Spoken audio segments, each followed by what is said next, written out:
Welcome to Citizens Forum. This is being filmed on Wednesday, August the 27th in the Memorial Arena. I'd like to start by thanking our volunteer crew and the Shaw staff that makes it all happen. The first part of Citizens Forum is always the Walter and Jack show. And Walter, I'll start off with Mount Polly. It's been about 3 weeks since the Mount Polly environmental disaster happened. And I think the environmental disaster part of it is being and has been completely swept under the rug by the politicians who make up our provincial government and the media. So we've been told the water's safe, we've been told the fish are safe, and basically we're told goodbye. This is an environmental disaster, a massive amount of poison. For example, 1,000 tons of arsenic. 1,000 tons of arsenic. Who even knows what that means? Arsenic is harmful to the health of any living thing virtually at virtually any level. And here we have 1,000 tons, as well as mercury, lead, cadmium, phosphorus, and 100 other things whose names I don't know, all poured into our environment. And now, 3 weeks later, not one word. All of that poison is going into our environment, it's going into the wildlife, the plants, the fish, us, and it just infuriates me that the government and the media are now saying, well, we're going to find out why the dam collapsed, and we're going to make sure it never happens again. But tell us how we're being poisoned. Tell us how our food is being poisoned. They won't. The air is being poisoned. This stuff is blowing in the wind. Well, you know, boy, we have lots of time to cover this in more detail, but you know, how about the mercury, Jack? Because I had done a little bit of research, so-called one time, on mercury, trying to figure out how much mercury was in compact fluorescent lights, and I read that mercury, when it's released into the environment, into water, turns into methyl mercury, which is a much more accessible sort of chemical that can be absorbed by animals. And also methyl mercury is bioaccumulative. Mercury doesn't go away just because an animal ate it. It never goes away. It bioaccumulates and it moves up through the food chain. And mercury is a well-known toxin that actually destroys brain tissue. Well, here's 5 tons of mercury, whatever that means. So yeah, so that enters the food chain. It eventually gets into fish, perhaps. That'll get into wildlife. It'll get into people. It doesn't go away. It's now a burden on all our health. The other thing is, it's just the astonishing, you know, it never ceases to amaze me how they count on the public of being pretty well, you know, just you'd have to be almost brain dead to believe this stuff that they're saying, and they're just seeming to be setting records constantly on how badly they can report on a story. It's a sad thing. So I'm just saying, you know, it's up to us. People, phone your politicians, phone your media. At least we should be told the facts. That's all I'm saying. Tell us over and over again so we can know about it and learn about it. What was in that pond? And it's not a pond, it's a lake. It's 4 square kilometers. Tell us what was there and tell us what the impacts are going to be. This is not secret stuff. The scientists know it. You know what's going to happen. Maybe there's going to be some surprises we'll find out along the next 10, 20, 30, 40, 50 years as this poison moves through our environment. But tell us, why is it being covered up? Why is it being, and I know what's being covered up. So the mining industry can continue to make profits. That's what it's all about. It's insane. And here's another one. Let's talk. I mean, we could rename this show the Cover-Up Alert or something. But you know, the TC yesterday had an article front page about this scandal that went on with the Ministry of Health, firing staff members, and also trying to shut down research at UBC over this alleged leak of sensitive health information that the researchers were using in order to analyze whether or not drugs were being effective. And the government claims that they fired these people because of this breach of privacy. And again, you look into the story. It doesn't take a lot of digging to know that that doesn't really hold any water at all. I bet that what they were doing is very standard practice. But what seemed strange was the people that got fired at UBC, the scientists at UBC, were doing excellent work for now almost 20 years of analyzing drugs that are wanted to be put on the market and just basically advising the government whether or not that they should be covered under the health care. And basically in one analysis, it said that it cost about $1 million a year to fund this research, and it was saving the government around $10 million a year in unwanted and unneeded drugs being launched onto the market. So it's hard to understand why they would be wanting to get gotten rid of. And also, if you looked at the staff people that were working in the Ministry of Health, they were doing excellent work at analyzing these drugs also. Now, the short answer to what's really happening here, in my opinion, is that the Liberal government is simply protecting the interests of their close friends in the pharmaceutical industry. And we're not just talking about donations to the Liberal Party, by the way, we're around $500,000 over 5 years or something like that. Substantial amount of money, that's important. But I don't think that's the full picture. I think the picture is we are being governed by lobbyists. Christy Clark was a lobbyist. She worked for the industry, worked for Enbridge. You have well, that's well close, but we can't really say 100% well, whatever, close. but very closely associated.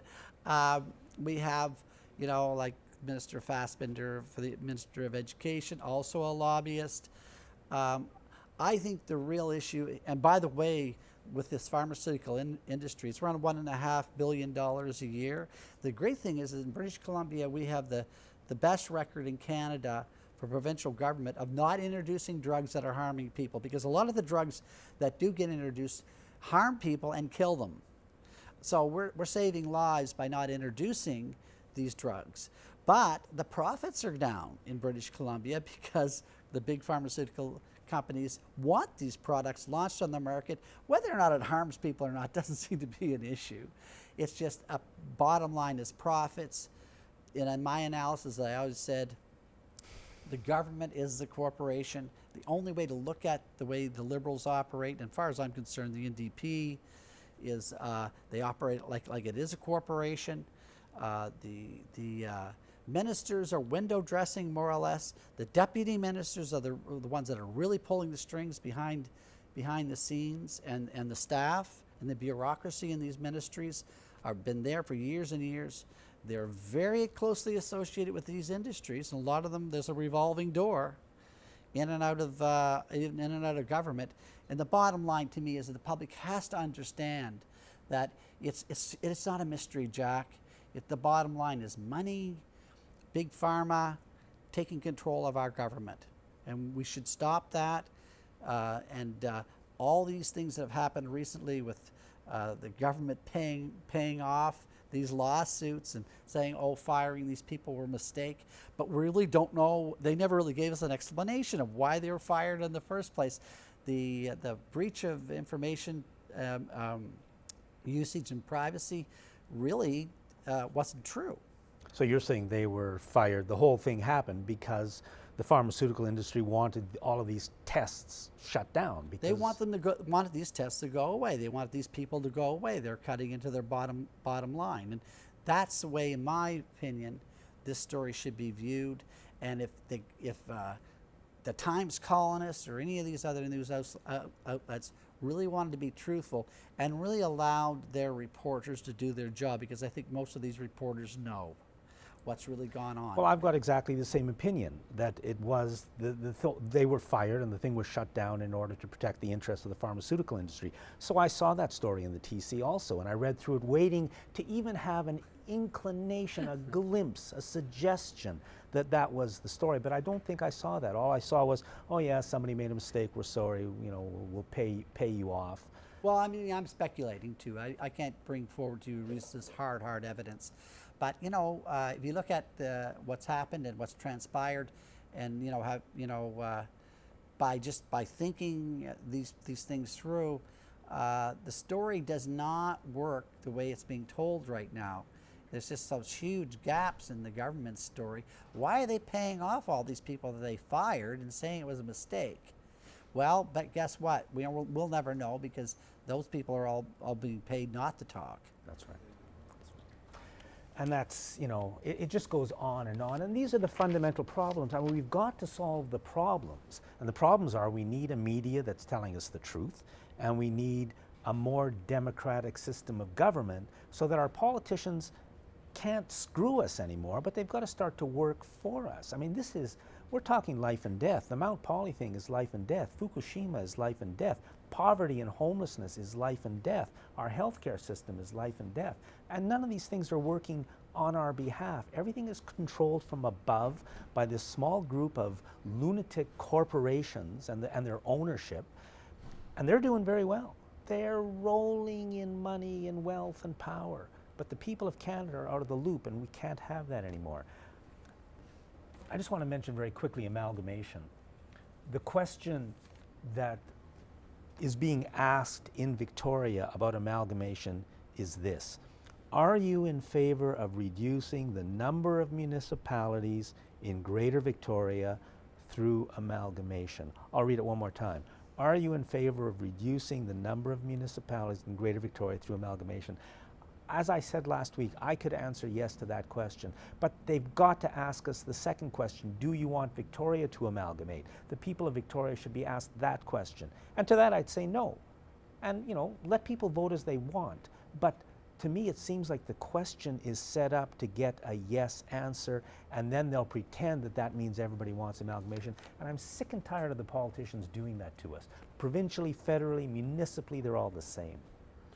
You know, amalgamation, you know why they're talking about it? Because they couldn't ram through that wacko sewage treatment plant plan. I mean, let's face it, I mean, we've spent a lot of time looking at that issue on this show, and you've done a number of great interviews. I've been trying to piece this together for a long time, and really, when it comes right down to it, a few people are going to make a whole lot of money on that deal, and we're going to be left holding the bag on that. I think this sort of question should be posed, but I think it should be reconfigured also, and maybe other municipalities may choose that they might want to amalgamate. But you know, the system is not nearly as bad as anybody's making out. I don't see that big a problem with having these smaller councils, especially if we can keep bigger projects from happening. The other thing, Jack, is, you know, something I hope we can do is find out what councillors were on the CRD, what councillors were pushing the sewage treatment plant through, and are they going to stand up now in this next election and admit that they were the people sitting in those chairs pushing this agenda forward, or are they going to have some type of change of heart, or hope that we all forget? And I don't think any of the major media outlets are going to dig into that story and let the public know who was pushing this agenda, so when we go to the polls, we can say, you know, I'm not going to put an X beside that name because I know what they were doing. Well, some of the names are Frank Leonard, the mayor of Saanich, Dean Fortin, the mayor of Victoria, Ben Izzet supports the current CRD sewage treatment plant. Jeff Young certainly does. Leif Wergeland from Saanich. I don't want to mention any more names because I'm just not sure, but you know, I mean, these names everybody should know. Whether you think it's good or bad, we should at least know the names, but the media is keeping them quiet. They're protecting people. And you know, with amalgamation, we should have more information. We've got no information. The vote's coming up in a few months. Nobody's telling us any facts or figures. Yeah. Just, hey, vote, and vote yes. So yeah, we're going to be digging to try to find the people issues. who run this city have a plan for this city. And basically, it's probably to turn us into the next Vancouver. Yeah. Do the people of Victoria want it? Who cares? They don't care what we want. You want to talk a bit about the public education, or? You know, it's all bad news, isn't it, Jack? I mean, we try our best. I'd love to come and talk with something that's good.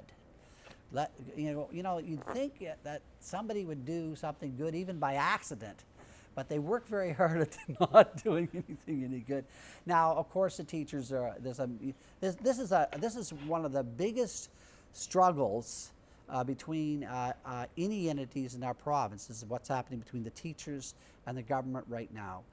The government, if you look at the polling right now, it's like overwhelming support for the teachers right now, wanting the teachers to have a fair deal. The teachers are looking for better conditions in those classrooms for them and the students. They want the best outcome they can get for the students. The government has their heels dug in right now. They're meeting today with the head of the teachers union. I think because they feel they have to, just for appearances. But I don't think we're going to see much budging there. And really what it really boils down to is that it doesn't seem to matter. If 100% of the British Columbians want a fair settlement, I don't think Christy Clark or Peter Fasttalker, what's his name? Fassbender, yeah. Fackbender, they're just reading the script, Jack. The government is the corporation. They've been given the lines on how this is going to go. They're being told not to give in. The corporate agenda is to destroy this union, and the public has to get behind the teachers, because it really is the people being represented by the teachers for a fair and just society, a civilized society. And if we let this happen, Jack, it'll be the biggest mistake we'll ever have made in this province if the government is able to smash this union. And this is what it's all about. The bottom line is to smash this union. They're just reading their lines from their corporate masters that carry about this agenda. Well, we're going to do better starting next week. Thank you very much, Walter. Always a pleasure, Jack. Those are the things we have to do. Thanks for watching this segment of Citizens Forum.